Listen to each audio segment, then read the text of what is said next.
ঋণের নামে ব্যাংক লুটপাট, বিদেশে অর্থ পাচার, পুঁজি বাজার কেলেঙ্কারি আর উচ্চ মূল্যস্ফীতি গত 15 বছর দেশের অর্থনীতিতে রক্তক্ষরণের মাত্রা কেবল জোরালোই করেছে। মুক্তবাজার অর্থনীতি থেকে সরে গোষ্ঠীতান্ত্রিক অর্থনীতিতে চলে যায় দেশ, আর তাই দেশের অর্থনীতির ভিত মজবুতে প্রশাসনিক সংস্কার জরুরি বলে মনে করেন অর্থনীতিবিদগণ। শফিউল্লাহ সুমনের প্রতিবেদন। অর্থনীতির সঙ্গে জড়িত যে অন্যান্য খাত রয়েছে সেগুলোর ভিত্তি স্বচ্ছতা ও লেভেল প্লেইং ফিল্ড। মুক্তবাজার অর্থনীতির ভিত্তিতে সবার অংশগ্রহণ নিশ্চিত করা। অথচ গত 15 বছরে ফ্যাসিস্ট হাসিনা সরকারের শাসনামলে বাংলাদেশ মুক্তবাজার অর্থনীতি থেকে সরে গোষ্ঠীতান্ত্রিক অর্থনীতিতে চলে যায়। স্বজনতোষী বিভিন্ন পদক্ষেপ ও গোষ্ঠীর স্বার্থে সিদ্ধান্ত নিতে ব্যস্ত ছিল ফ্যাসিস্ট হাসিনা সরকার, যার সুবিধা পায় গুটি কয়েক ব্যবসায়ী আর ক্ষমতাসীনদের আত্মীয় পরিজন। ফলে অনেকটাই বিকল হয়ে পড়েছিল পুরো অর্থনীতি। ব্যাংকিং ব্যবস্থা কিংবা পুঁজিবাজার দু জায়গাতেই ছিল লুটপাটের মহা উৎসব।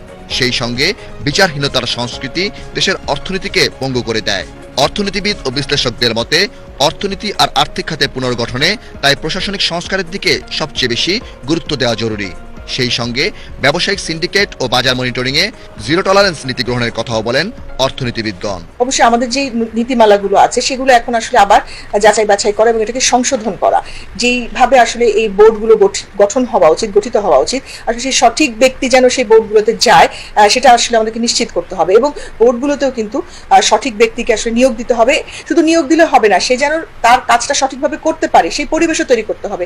আমি একজনকে নিয়োগ দিলাম কিন্তু তাকে আমি কাজের সুযোগ দিলাম না, তাহলে কিন্তু হবে না। সুতরাং সঠিক লোককে যেমন নিয়োগ দিতে হবে, তাকে সঠিকভাবে কাজ করার সেই সুযোগটা আমাদেরকে তৈরি করে দিতে হবে। বিশ্লেষকদের মতে বিগত সরকারের সময় বাণিজ্য, বিনিয়োগ, অবকাঠামোগত উন্নয়ন সহ সবকিছুতেই একটি সুবিধাভোগী গোষ্ঠী পুরো অর্থনীতিটাকে নিয়ন্ত্রণে রাখে। তোষণমূলক এই ব্যবস্থার ফলে দ্রব্যমূল্যের এই ঊর্ধ্বগতি, যেখানে বড় বড় পণ্য আমদানি কিছু লোকের হাতে চলে যায়। অনেকগুলো ব্যাংক এবং বিভিন্ন রেগুলেটরি বডির বোর্ড চেঞ্জ হয়েছে একটা করে।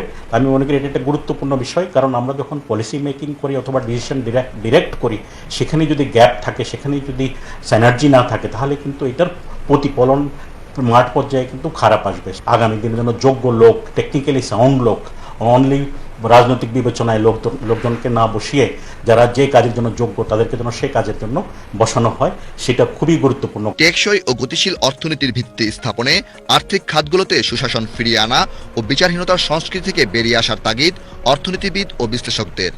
শফিউল্লাহ সুমন, বাংলাদেশ টেলিভিশন।